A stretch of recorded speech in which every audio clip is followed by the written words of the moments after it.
hearing or understanding what I'm saying, please just let me know in the chat box. If the name Michelle is actually me, Ashley, it's just a funny glitch that way.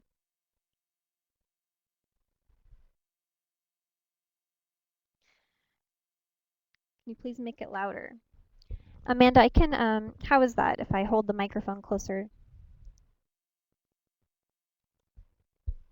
Great. Well, just so that I'm not a voice floating around, there's a picture of me, Ashley. I'm a project coordinator at Mobility International USA, also known as MIUSA. We're a nonprofit organization that promotes the rights of people with disabilities around the world. And one of the main projects that MIUSA runs is the National Clearinghouse on Disability and Exchange. The goal of this project is to get more people with disabilities to have international exchange experiences in other countries. So we provide free information, such as tips on how people with disabilities can be included in international exchange. A lot of people with many different types of disabilities contact us, and sometimes international exchange organizations contact us as well, usually when they're working with a participant who has a disability, or if they want to know how to make their exchange programs more accessible. On the right here, there's this little symbol that says sponsored by the U.S. Department of State, Bureau of Educational and Cultural Affairs. This is actually the same organization that sponsors many international exchange programs that we're going to be talking about in this webinar, such as Fulbright and others. One question that a lot of people with disabilities ask us is, where are some places that people with disabilities can travel to? And you know what? Actually, people with disabilities have traveled and lived in pretty much every corner of the world that you can think of. Where they travel to really depends on what the individual person is comfortable with, and also how much of the challenge that they're willing to take on. My question for the people with disabilities in this webinar right now is, have you ever traveled outside of the United States before? If so, can you type your answers in the chat box? And it looks like we have another person who joined us, Shakia. Nice to see you, Shakia. Thanks for joining us.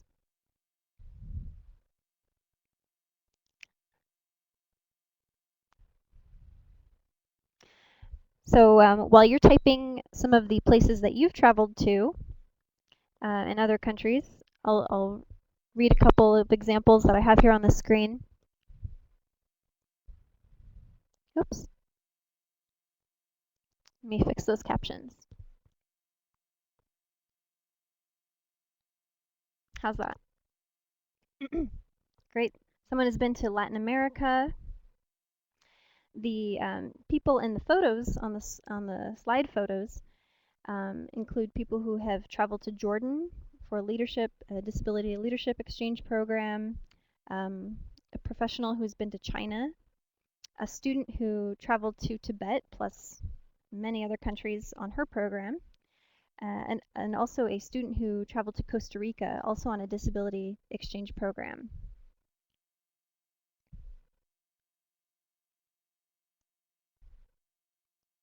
Let's see, I'm going to move the slides around a little bit. I'm going to have to make the slides smaller so I can make the caption pod a little larger. Hopefully that'll work. Oh, cool. I'm reading some of the comments that you're leaving me. Some of you have been to not only Latin America, but Spain, Philippines, Hong Kong, Germany, Austria, Spain, France, Australia, Thailand, and Kazakhstan. That's really exciting.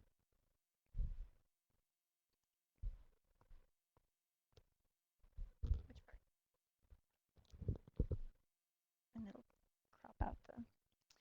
Yeah, let's see. And I think, let's see, maybe if I move this pod, I'm going to do some rearranging here on the screen so that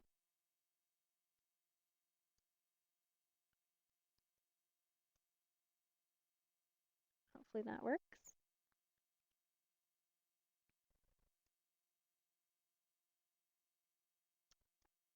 All right. Better? Okay, so earlier I mentioned that we want people with disabilities to consider traveling abroad, not just for leisure and vacation, but for international exchange. And one common type of international exchange is study abroad. But you probably are aware that there are a lot of other types of opportunities to go abroad, including volunteering, internships, teaching English, even playing sports or music. Um, as the person in the right hand top photo is demonstrating, professionals can go abroad too. It's not just for students. People who can share their professional experiences.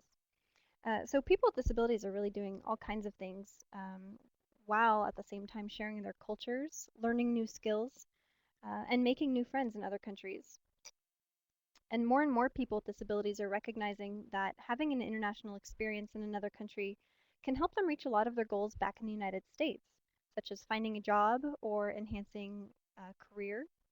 Some of them who want to get into graduate school programs or people who have personal goals like wanting to be more independent or trying new things will sometimes find that traveling to another country for international exchange is a great way to start. And despite the many benefits of international exchange, the expenses related to it can be overwhelming sometimes. Um, Participants are expected to usually pay tuition and program fees, health insurance. There are fees for passports and visas. They'd have to think about housing, plane tickets, and sometimes immunizations. So these and all the other expenses that can go along with it can add up really quickly. Some people with disabilities require accommodations or services that have additional costs, such as wages for sign language interpreters or personal care assistants. So how can anyone afford to do these kinds of international exchange programs? How can we afford to do travel in other countries? Well, how much it actually will cost will really depend on factors like where you decide to go and for how long, whether you're receiving academic credit for your program. Also, there are usually cost differences depending on whether you're going through an exchange program or whether you're arranging your an independent type of travel. And also the exchange type, such as um, study abroad versus um, volunteering abroad versus teaching English or something like that. And most people use a combination of strategies to fund their international exchange. We're going to explain some funded exchange programs and scholarships that maybe you've never heard of before, but might be interested in. I should add that only a few of the funding ideas that I'm going to be talking about are exclusively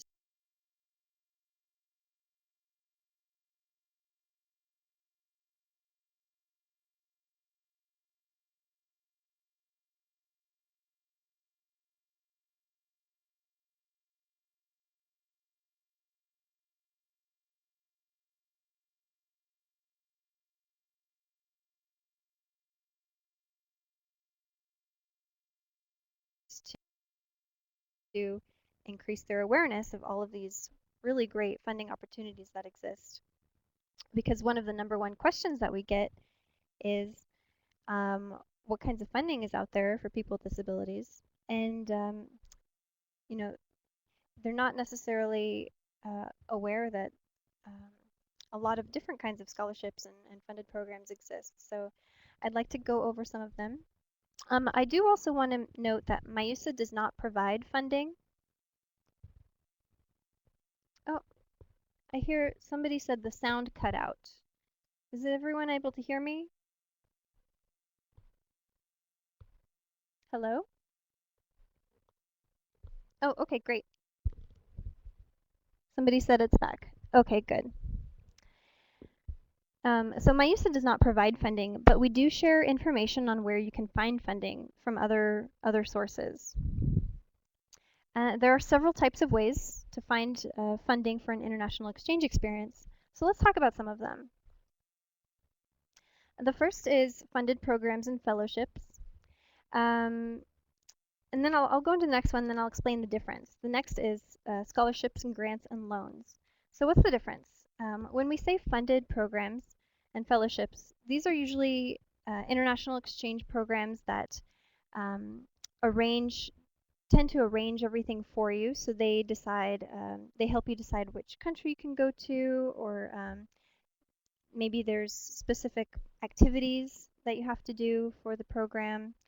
Whereas with a scholarship, maybe you've already found, say, for example, a study abroad program or a volunteer abroad program, and you already know that you want to apply, but you just need to find some funding to go towards it.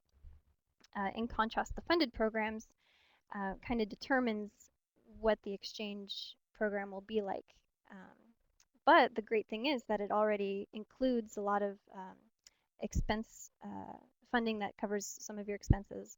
Usually, for example, housing or fees or airfare and things like that.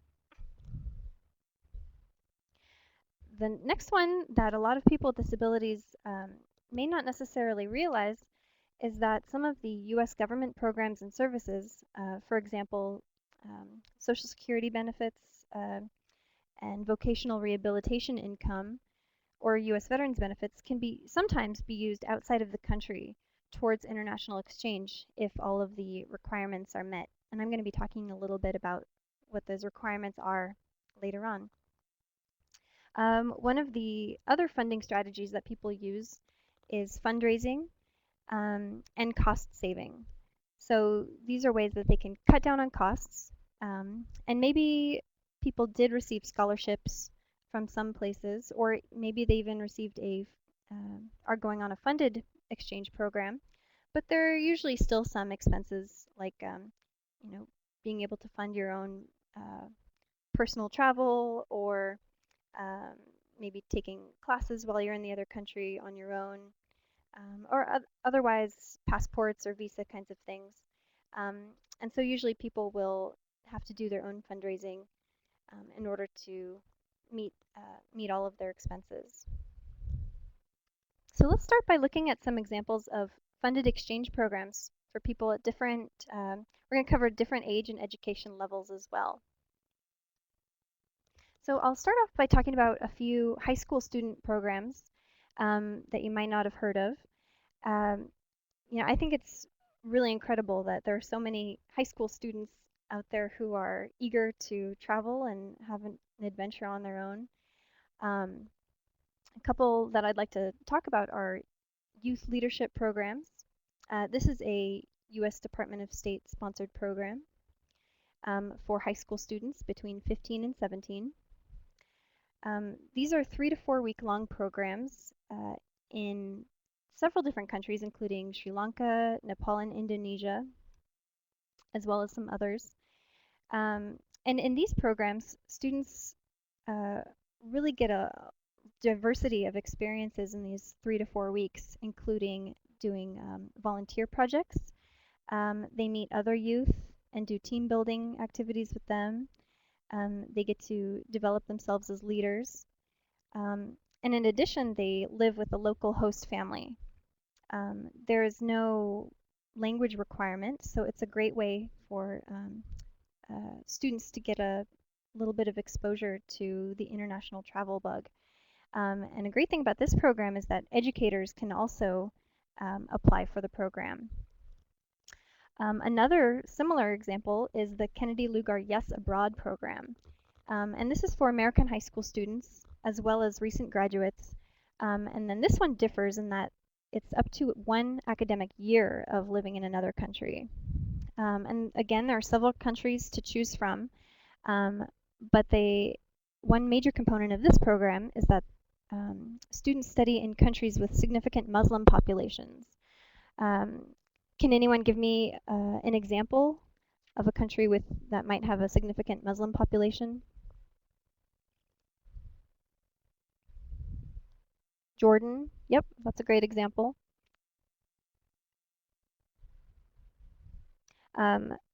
Some other countries that are eligible that Yes Students Abroad have gone to include India, Malaysia, Turkey, Morocco, Thailand, and even South Africa. So really, there are a bunch of places all over the world that Yes students get to go on. And I've included links for people who are interested, but I'd also be happy to share more information about any of these programs after the webinar for anyone who's interested. One last high school student program that I'm going to be talking about is the National Security Language Initiative for Youth, which is abbreviated as NESLI. And this program is for students between 15 and 18, and length can be anywhere from a summer to a full academic year. The best part about this program is that it's a great way for high school students to develop their exposure to some less commonly taught languages. So not only do they get to live with the host family, but they get to participate in really intensive language study. Let me know, does anyone speak any of the following languages? Arabic, Mandarin, Korean, Russian, Persian. These are just some of the languages that high school students on the NESLI program get to study in countries where languages are spoken, such as China, India, Jordan again, Morocco, Russia, etc. And now I imagine we have a lot of undergraduate students in this webinar. Maybe anyone can make a smiley face if you're an undergraduate student right now. One really popular program that we really try and make sure that people with disabilities are aware of so that they can apply is called the Gilman International Scholarship Program. So this program is specifically for US undergraduate students, and they have to be receiving a federal Pell Grant in order to qualify. This usually has to do with income level. And what's particularly special about this scholarship program is that it seeks out people who are traditionally underrepresented in study abroad. So this means maybe ethnic minorities or people who are the first people in their families to go to college, people who come from families of low income, but also people with disabilities. And for that reason, we've known many people with disabilities who have traveled and studied abroad on this Gilman Scholarship Program. And it provides up to $5,000. So that's really a substantial amount for to cover some tuition fees and things like that. Students can go anywhere from 4 weeks to up to a year. And students get to choose which study abroad program they go on as well. I've included some photos and some brief descriptions of a couple of Gilman alumni who have disabilities, including Christina, who has traveled to Bangalore, India, and Zachary, who traveled to Cyprus for a semester. And they've been gracious enough to share their stories on our website, talking a little bit about what it was like to study in those countries and what it was like to apply for the Gilman. So if anyone is interested in the Gilman, I'd be happy to share more information. A couple of other undergraduate scholarship programs include the Critical Language Program, which is a fully funded summer language institute for US students. This is also sponsored by the US Department of State. And the reason why this program came about was so that more students could be exposed to what are so-called critical languages. In other words, kind of languages that are strategic to the US. And this is similar to that NESLI scholarship I mentioned earlier. So qualifying languages include things like Hindi or Turkish or Urdu, Arabic, Chinese, even Japanese.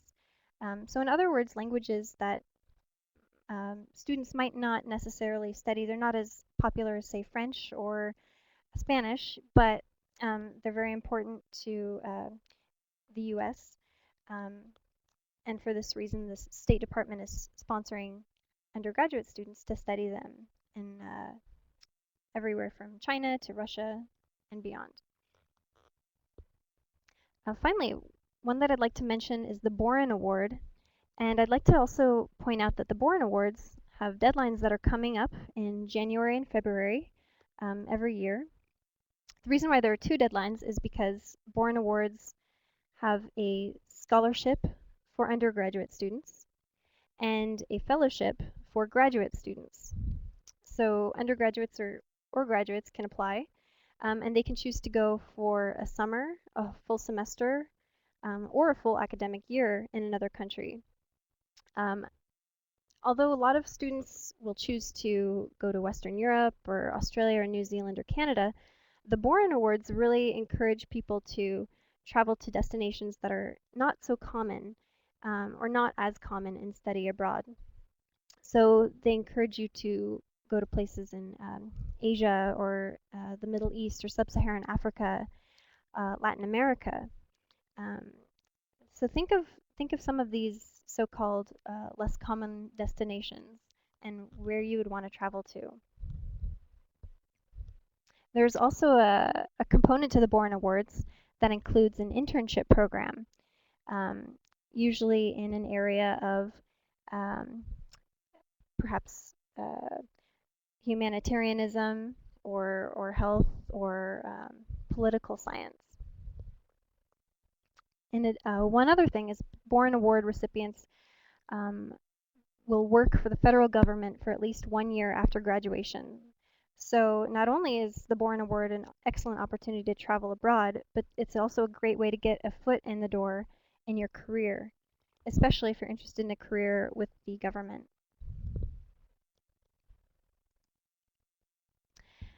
And now on to postgraduate programs. Has anyone here heard of the Fulbright program? It's a very prestigious award. Shakia has, excellent. But what not a lot of people realize is that Fulbright is actually offers many different types of awards and grants depending on your education level, your experiences, your languages and skills, whether you're a student versus a professional.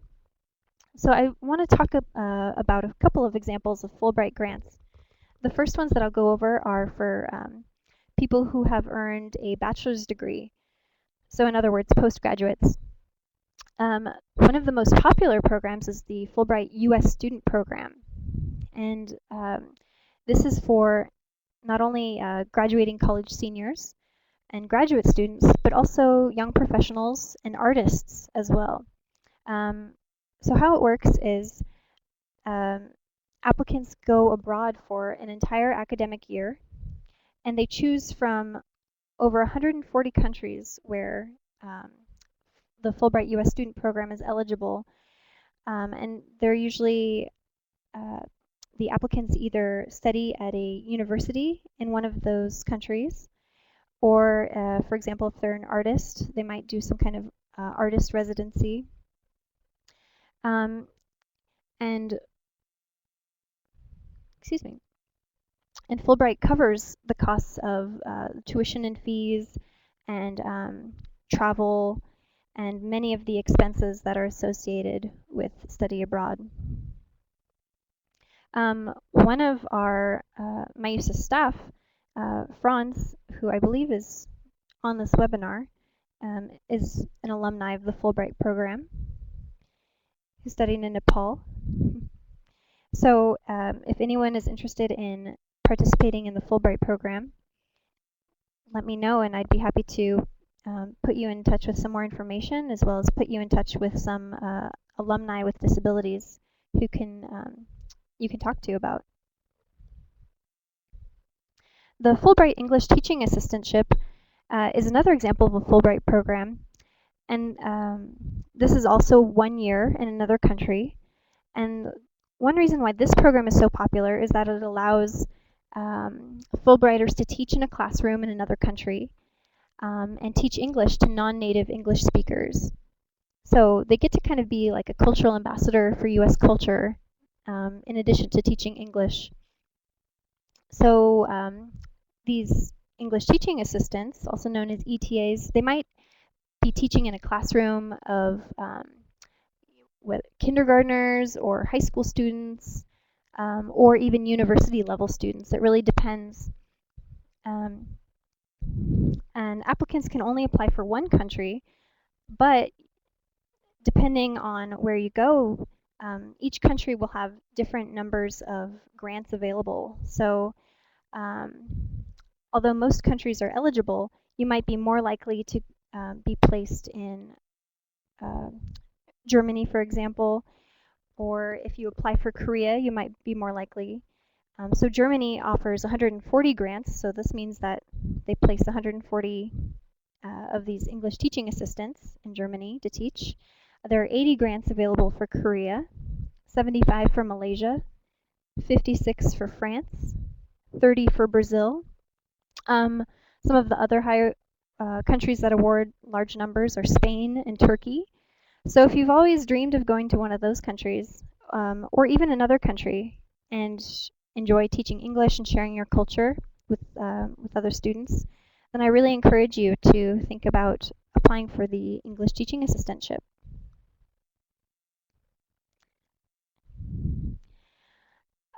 Another program that you might be familiar with is Rotary.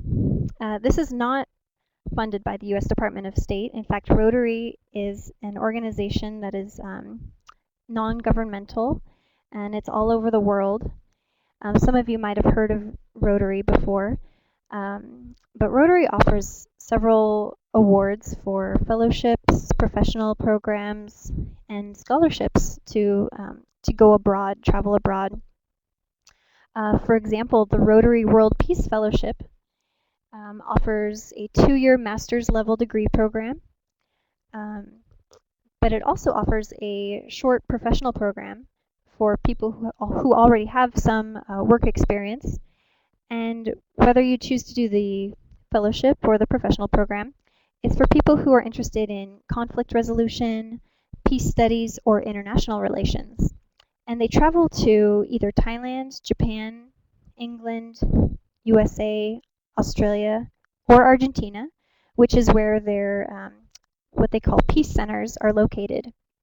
And so students will spend 2 years on their master's there, or professionals will spend 3 months to earn a certificate there.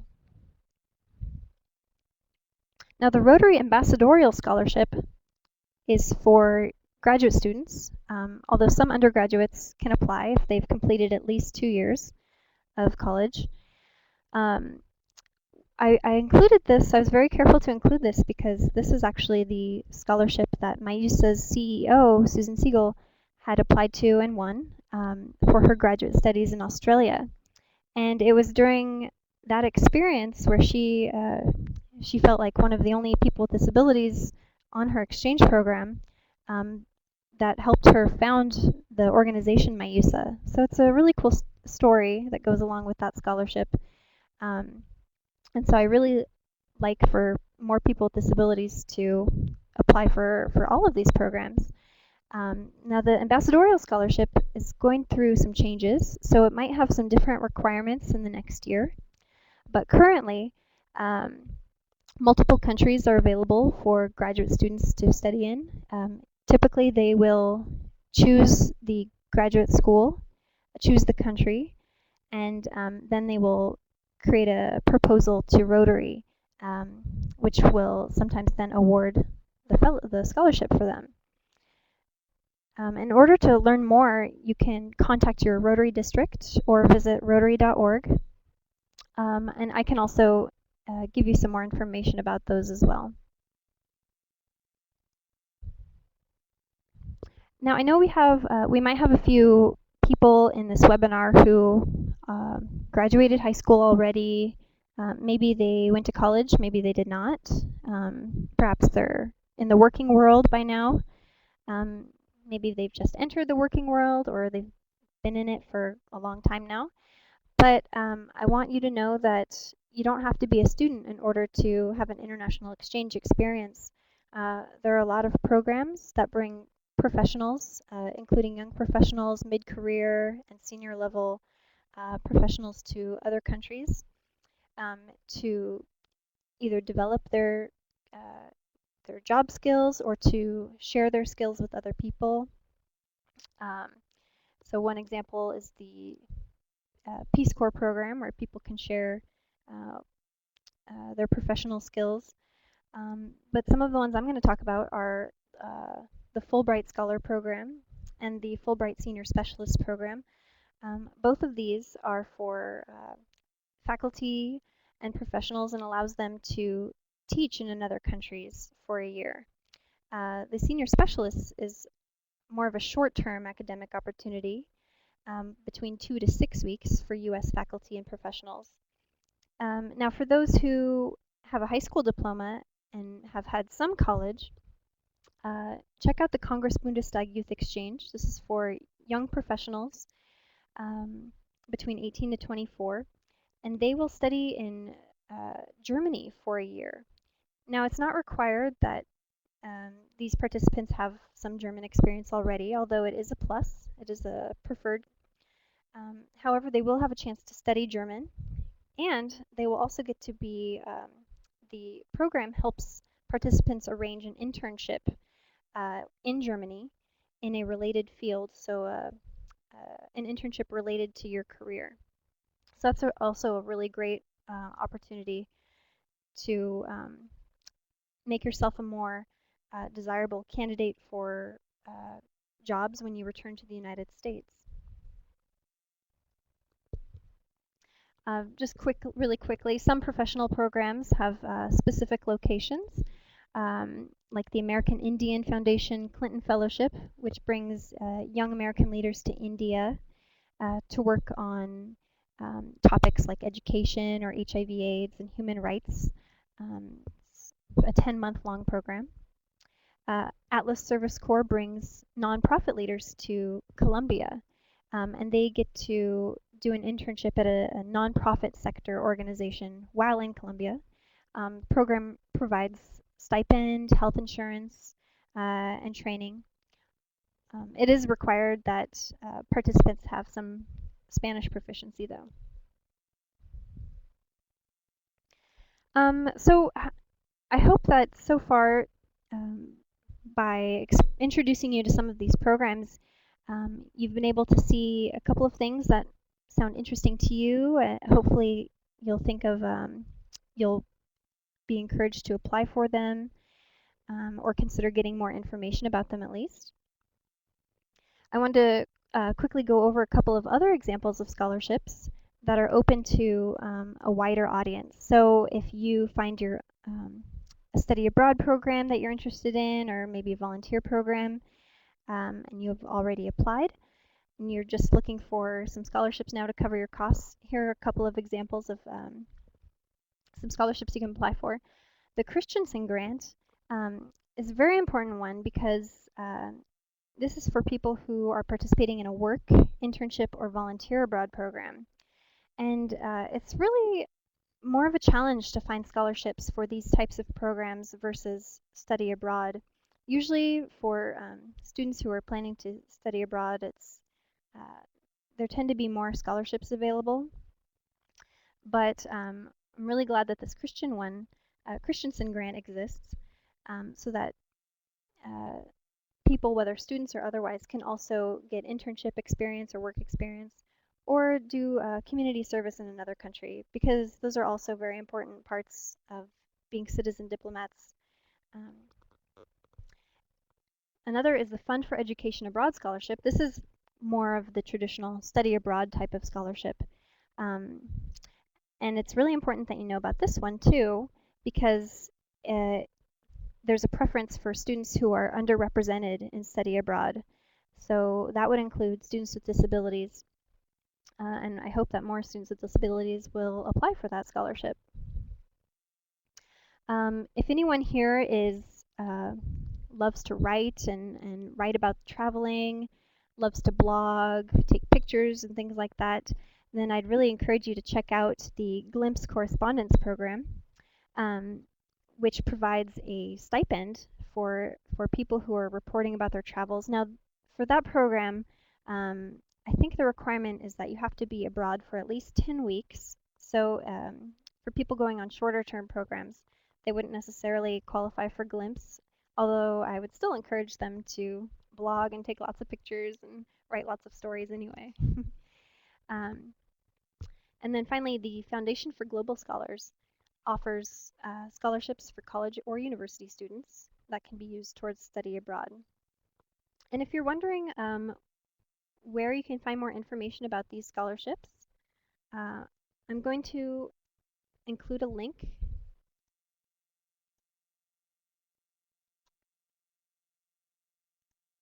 So here in the chat box, I'm going to copy and paste a link to all of these scholarships and funded programs that I talked about today. And these are not the only ones that are listed either. If you go to that website, you're going to find a lot more examples. So if you don't qualify for any of the opportunities that I talked about just now, don't worry. There might be something that is just right for you. Now, a lot of people ask us, again, people with disabilities want to know, well, are there any disability-specific scholarships? And yes, there are. The answer is yes.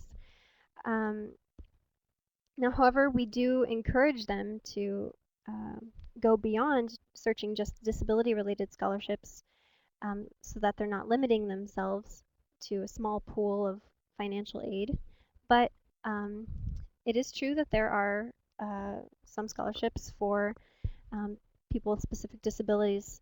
I've listed a few of them on this slide, including one from 1-800-wheelchair.com, which gives two $500 scholarships for high school, college, or university students. And what's interesting about this one is that it actually states on their